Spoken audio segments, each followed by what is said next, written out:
Hello everyone, welcome back to my YouTube channel Creative and Info Hub. Once again I am back with another lesson plan of science. तो आज की video में मैं आपके साथ science का lesson plan share करने वाली हूँ फॉर द क्लास 6। तो देखते हैं आज का हमारा टॉपिक रहने वाला है पौधे को जानिए। 6 क्लास के बच्चों के लिए विज्ञान की बुक में आपको ये टॉपिक मिलेगा। आप इस टॉपिक को किस तरीके से एक्टिविटीज़ के थ्रू बच्चों को पढ़ा सकते हैं ये मैं आपको आज की इस वीडियो में बताऊंगी। आपका ये टॉपिक बहुत ही अच्छा रहेगा अगर आप मेरी टीचिंग स्ट्रैटेजीज यूज़ करके इस टॉपिक को पढ़ाते हैं। सो देखते हैं कि इसका लेसन प्लान आप कैसे बनाएंगे। सबसे पहले आप सेंटर में लिखेंगे पेज के पाठ योजना और उसको सीरियल नंबर डालेंगे। देन अध्यापिका का नाम, मैंने यहाँ पे मेरा नाम लिखा है। उसके नीचे विषय हमारा विज्ञान रहेगा, उप विषय यानी कि टाइटल जो हम टॉपिक पढ़ाने वाले हैं। तो आज का हमारा टॉपिक क्या है, पौधे को जानिए। कक्षा हमारी छठी। दिनांक हम यहाँ पे ब्लैंक रखते हैं क्योंकि जिस दिन आप लेसन प्लान डिलीवर करेंगे उस दिन का डेट आप उसी टाइम यहाँ पे लिखेंगे। ड्यूरेशन लिखेंगे, अवधि हमारी 30 मिनट रहेगी। एवरेज टाइम जो होता है एक पीरियड का, क्लास पीरियड का, वो 35 to 40 मिनट्स होता है। हमने यहाँ पे 30 मिनट्स लेके इस लेसन प्लान को बनाया है। ओके, उसके बाद नेक्स्ट हम लिखेंगे विशिष्ट उद्देश्य। अब बहुत सारे बच्चे ये बोलते हैं कि आपने डायरेक्ट विशिष्ट उद्देश्य लिखा है, इसमें सामान्य उद्देश्य आपने नहीं लिखा, तो क्या ये लेसन प्लान गलत है? जी नहीं, ये लेसन प्लान गलत नहीं है क्योंकि ये मेरे खुद की लेसन प्लान फाइल में से लिया गया एक लेसन प्लान है। तो जब हम फाइल में बनाते हैं लेसन प्लान्स बहुत सारे किसी एक पर्टिकुलर सब्जेक्ट के, तो हम उस फाइल के फर्स्ट पेज पे जनरल ऑब्जेक्टिव्स यानी कि सामान्य उद्देश्य लिख देते हैं। तो चूँकि हमारा एक ही विषय है तो इसीलिए उसके सामान्य उद्देश्य भी एक ही होंगे। तो एक ही चीज़ को हर लेसन प्लान में हम रिपीट नहीं करते हैं, इसीलिए हम उसे फाइल के फर्स्ट पेज पे ही एक बार में लिख देते हैं। उसके बाद हमारे जो उप विषय है, जो हमारा टॉपिक है, उसके जो ऑब्जेक्टिव है कि हम ये टॉपिक क्यों पढ़ा रहे हैं, उसका क्या उद्देश्य है, उन्हें हम विशिष्ट उद्देश्य बोलते हैं, जिन्हें हम टॉपिक के अकॉर्डिंग अपने लेसन प्लान्स में लिखते हैं। तो सेम ऐसे ही यहाँ पे भी मैंने इस टॉपिक को पढ़ाने के पीछे हमारा क्या उद्देश्य है उसे यहाँ पे लिखा है। तो आइए जानते हैं। सबसे पहले है विद्यार्थी विभिन्न प्रकार के पौधों के बारे में जान पाएंगे। बिल्कुल सही, हम पौधों के बारे में बच्चों को बता रहे हैं, तो पौधों की जो वैरायटीज़ ऑफ प्लांट्स होते हैं उसके बारे में बच्चे जान पाएंगे। उसके अंदर क्या क्या डिफरेंसेस होते हैं, वो एक दूसरे से किस तरीके से अलग हैं, बच्चे उसको समझ पाएंगे। देन नेक्स्ट है विद्यार्थी पेड़, पौधे व झाड़ी को वर्गीकृत कर पाएंगे। बहुत सारे बच्चे आप में से इंग्लिश मीडियम वाले होंगे जिन्हें ये लेसन प्लान इंग्लिश मीडियम में भी चाहिए होगा, तो उनके लिए मैं बता दूं कि यहाँ पे अगर आप ये हिंदी मीडियम का लेसन प्लान भी देखते हैं तो आप इसे इंग्लिश में कन्वर्ट करके बना सकते हैं। आपको एक आइडिया मिल जाएगा कि आपको किस तरीके से ये पढ़ाना है। तो यहाँ पे बच्चे क्या है, जो प्लांट का डाइवर्जन है बच्चे उसको समझ पाएंगे। देन थर्ड पॉइंट है विद्यार्थी पेड़ और पौधे के हिस्सों के बारे में जानकारी प्राप्त कर पाएंगे। फोर्थ, विद्यार्थियों में प्रकृति के प्रति झुकाव होगा। विद्यार्थी जीवन में पेड़ पौधों के बारे में व उनके महत्व को समझ पाएंगे। बहुत ही सही बात है, हम पेड़ पौधों के बारे में बच्चों को बता रहे हैं तो वो उसकी इम्पोर्टेंस भी समझेंगे। उसके बाद नेक्स्ट हम हेडिंग डालेंगे शिक्षण विधि। तो यहाँ पे हम प्रदर्शन विधि का यूज़ करेंगे, क्रियाकलाप मेथड का यूज़ करेंगे, व्याख्या विधि, चर्चा विधि और प्रश्नोत्तर विधि।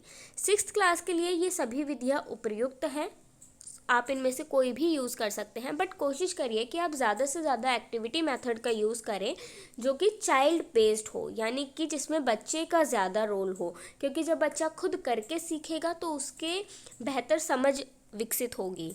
ओके, देन नेक्स्ट हम लिखेंगे शिक्षण सहायक सामग्री। तो यहाँ पे मैं यूज़ कर रही हूँ पीपीटी, क्योंकि ये मैंने कोविड के टाइम पे बनाया था, तो उस टाइम पे हम लोग ऑनलाइन क्लासेस ले रहे थे। तो पीपीटी बेस्ट टीएलएम होता है जिसमें आप ऑडियो वीडियो जो हमारे एड्स हैं आप उनको भी डाल सकते हो, तो पीपीटी इज़ द बेस्ट। बाकी अब तो कोविड नहीं है तो आप स्कूल में भी अब तो प्रेजेंटेशन के लिए स्क्रीनिंग लगी होती है, तो आप वहाँ पे भी इसको प्रेजेंट करके पढ़ा सकते हो। देन पीपीटी अलग अलग तरीके की पत्तियाँ आप इकट्ठी कर सकते हो। देन वास्तविक पौधे आप लेके जा सकते हो, शांपपट इत्यादि। नेक्स्ट है पूर्व ज्ञान यानी कि प्रीवियस नॉलेज। विद्यार्थी पेड़ पौधे और अपने आसपास के वातावरण से परिचित होंगे। उसके बाद नेक्स्ट आता है पूर्व ज्ञान परीक्षण। हमें कैसे पता चलेगा कि बच्चे को टॉपिक से रिलेटेड कितनी नॉलेज है पहले से, तो उसके लिए हम कुछ टेस्टिंग करेंगे। आप ये टेस्टिंग अपने अकॉर्डिंग भी कर सकते हो, बहुत सारे तरीके होते हैं, पर ज़्यादातर हम प्रश्नोत्तर विधि का यूज़ करके बच्चे से कुछ क्वेश्चंस पूछते हैं, जिसके द्वारा हमें ये पता चल जाता है कि हाँ, बच्चे को इस टॉपिक से रिलेटेड पहले से इतनी नॉलेज है। तो उसके लिए आपको एक टेबल बनानी है जिसके अंदर आपको 3 कॉलम बनाने हैं। पहला क्रम संख्या, दूसरा प्रस्तावित उत्तर जिसमें जो टीचर है वो स्टूडेंट से क्वेश्चन पुटअप करती है, और संभावित उत्तर यानी कि बच्चों का क्या एक्सपेक्टेड आंसर हो सकता है। ये जो उत्तर हैं ये एग्जैक्ट तो ज़रूरी नहीं है कि बच्चों से यही आंसर बच्चे करेंगे, ये संभावित है कि हम ऐसा एक्सपेक्ट कर रहे हैं कि बच्चे ये आंसर ही करेंगे। तो हमारा पहला प्रश्न है, बच्चों आप स्कूल आते समय रास्ते में क्या क्या देखते हो? तो बच्चे आंसर करेंगे बस, कार, पेड़ एक्सेट्रा। द नेक्स्ट क्वेश्चन, रास्ते में पेड़ पौधे किस आकार के या किस प्रकार के थे? तो बच्चे बताएंगे कुछ लंबे थे, छोटे, मोटे, पतले, तो कुछ घने थे। उसके बाद नेक्स्ट क्वेश्चन है, पेड़ पौधों से हमें क्या मिलता है? तो बच्चे बताएंगे पेड़ पौधों से हमें फल, सब्जी, ऑक्सीजन एक्सेट्रा बहुत सारी चीज़ें हमें मिलती हैं। Then next question, the last one, question number 4, प्यारे बच्चों जैसा आपके शरीर के विभिन्न अंग हैं, ऐसे ही क्या आप पेड़ पौधों के विभिन्न अंगों के नाम बता सकते हो?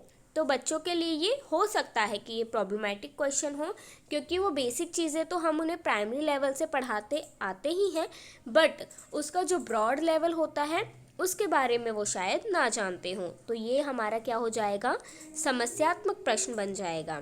इसी को हम कनेक्ट करेंगे अपने उद्देश्य कथन से। तो इसको कनेक्ट करते हुए हम हमारे टॉपिक की अनाउंसमेंट करेंगे। हिंदी में हम इसे बोलते हैं उद्देश्य कथन। तो आप हेडिंग देंगे और अपने टॉपिक की अनाउंसमेंट करेंगे। बच्चों आज हम पौधों से मित्रता करेंगे और उनके बारे में जानेंगे। तो अब हमारी एक्चुअल क्लास यहाँ से स्टार्ट होती है। इससे पहले आप बच्चों को टॉपिक नहीं बताएंगे कि हम ये टॉपिक आज पढ़ने वाले हैं। ये छोटी छोटी चीज़ें आपको अपने टीचिंग के दौरान ध्यान रखनी है, जो आपको बाद में बहुत काम आएंगी। देन नेक्स्ट आप हेडिंग देंगे प्रस्तुतिकरण यानी कि प्रेजेंटेशन। इसके लिए आप एक नीट एंड क्लीन सा फुल साइज पेपर पे एक टेबल बनाएंगे। फर्स्ट टेबल होगा क्रमांक संख्या, देन शिक्षण बिंदु यानी कि टीचिंग पॉइंट, देन छात्र अध्यापिका क्रियाकलाप या फिर classroom activity, and the last one मूल्यांकन यानी कि इवैल्यूएशन। तो हमारा फर्स्ट टॉपिक है पाठ का परिचय। सर्वप्रथम छात्र अध्यापिका प्रदर्शन के माध्यम से छात्रों को पेड़ पौधों के विषय में बताती है। वह पेड़ पौधों के प्रकार जैसे शाख, झाड़ या वृक्ष के बारे में विस्तार पूर्वक बताती है। छात्र अध्यापिका क्रिया लिखने के बाद हम छात्र क्रिया में लिखेंगे कि सभी छात्र ध्यानपूर्वक सुनेंगे। सबसे पहले आप बेसिक इंट्रो देंगे अपने टॉपिक का। उसके बाद द नेक्स्ट पॉइंट, पेड़, झाड़ी व शाख के बारे में। टीचर ने सबसे पहले एक बेसिक इंट्रो दे दिया, उसका डाइवर्जन बता दिया कि 3 प्रकार से हम इसके डाइवर्स करते हैं। तो अब हम उन तीनों के बारे में अलग अलग से बताएंगे। तो छात्र अध्यापिका सर्वप्रथम चित्र दिखाकर विद्यार्थियों से प्रश्न करेगी कि बच्चों आप इन्हें पहचानते हो। आगे छात्र अध्यापिका व्याख्या व प्रदर्शन विधि के माध्यम से विस्तार पूर्वक बताएंगी। तो सबसे पहले है पेड़। इनका आकार बड़ा होता है। वृक्ष की ऊंचाई तुम्हारी ऊंचाई से बहुत अधिक होती है। वृक्ष में एक मुख्य तना होता है जिसमें से शाखाएं निकलती हैं। इन शाखाओं पर पत्तियां, फूल और फल लगते हैं। उदाहरण के लिए आम, बम्बूल, नीम, नारियल, जामुन इत्यादि। देन नेक्स्ट है झाड़ी। ये मध्यम आकार के होते हैं। झाड़ी की ऊंचाई तुम्हारी ऊंचाई के बराबर होती है। झाड़ी के तने में शाखाएं जमीन से थोड़ी ऊपर से ही निकलती हैं। उदाहरण के लिए नींबू, धनिया, मेहंदी, गुलाब, उड़हुल इत्यादि। देन नेक्स्ट है शाख। इनका आकार छोटा होता है और इनके तने मुलायम होते हैं। शाख की ऊंचाई तुम्हारी ऊंचाई से कम होती है। उदाहरण के लिए गेहूं, धान, बंद गोभी, घास, पुदीना इत्यादि। छात्र क्रिया में हम लिखेंगे कि सभी छात्र ध्यानपूर्वक देखेंगे, समझेंगे और लिखेंगे। देन थर्ड हमारा टीचिंग पॉइंट है तना। अब बच्चों, हम तना के बारे में पढ़ेंगे। छात्र अध्यापिका प्रदर्शन विधि के माध्यम से बताती है। तना पेड़ का वह भाग है जो कि पेड़ को स्थिरता व मजबूती देता है तथा तने से जल ऊपर की संवहन करता है। द नेक्स्ट जो हमारा पार्ट है पेड़ का वो है पत्ती। आगे छात्र अध्यापिका बताती हैं कि पत्ती तने पर लगती हैं जो पार्श्वीय तथा चपटी होती हैं। पत्ती के कक्ष में कली होती है, वह प्रकाश संश्लेषण कर भोजन का निर्माण करती है। यहाँ से क्वेश्चन पूछ सकते हैं कि फोटोसिंथेसिस का जो प्रोसेस होता है उसके लिए क्या इंपॉर्टेंट रोल प्ले करती है। यह आपको कॉम्पिटिटिव एग्जाम्स में भी बहुत पूछा जाता है। देन नेक्स्ट हमारा टीचिंग पॉइंट है फिफ्थ टीचिंग पॉइंट जड़। जड़ वह भाग होती है जो ज़मीन में होती है, जो ज़मीन के अंदर होती है तथा ज़मीन से पानी पत्ती तक पहुंचाती है। यह मिट्टी को जकड़े हुए रखती है। छात्र क्रिया में हम लिखेंगे सभी छात्र ध्यानपूर्वक सुनेंगे व समझेंगे। नेक्स्ट टीचिंग पॉइंट हमारा है पौधों को नामांकित करना। छात्र अध्यापिका क्रिया। शाम पट्ट पर छात्र अध्यापिका पौधों का चित्र बनाकर उसका नामांकित करके बताती है। छात्र क्रिया। विद्यार्थी ध्यानपूर्वक सुनेंगे व छात्र अध्यापिका द्वारा पूछे गए प्रश्नों का उत्तर करेंगे। अब हमने सब कुछ एक्सप्लेन कर दिया। अब इसको हम एक बार दोबारा से रिवाइज करेंगे, जिसे हम हेडिंग डालते हैं पुनरावृत्ति यानी कि रिकैपिचुलेशन। छात्र अध्यापिका कक्षा के अंतिम चरणों में छात्रों के प्रश्न का जवाब देती है, वे पाठ का सारांश बताती है। जड़ें मिट्टी से जल का अवशोषण करती हैं तथा तना जल एवं खनिज को पत्ती एवं पौधों के अन्य भागों में पहुंचाता है। पत्तियां भोजन संश्लेषित करती हैं। यह भोजन तने से होकर पौधों के विभिन्न भागों में संग्रहित हो जाता है व पौधों का विकास होता है। अधिगम विस्तार यानी कि होमवर्क, गृह कार्य भी हम इसे बोल सकते हैं। तो यहाँ पे हमने लिखा है सभी विद्यार्थी अपने हाथों से गमलों में एक पौधा लगाएंगे। वे समय समय पर उसमें खाद पानी देकर उसका रखरखाव करेंगे।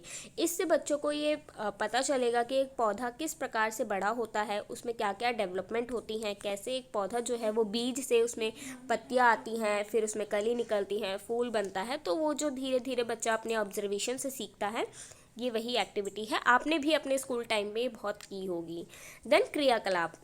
यहाँ पे हम एक एक्टिविटी बच्चों के लिए रख रहे हैं जिसके अंदर हमें कुछ सामग्री चाहिए, जैसे कि एक ग्लास, जल, लाल रंग, शाकिया पौधा तथा एक ब्लेड।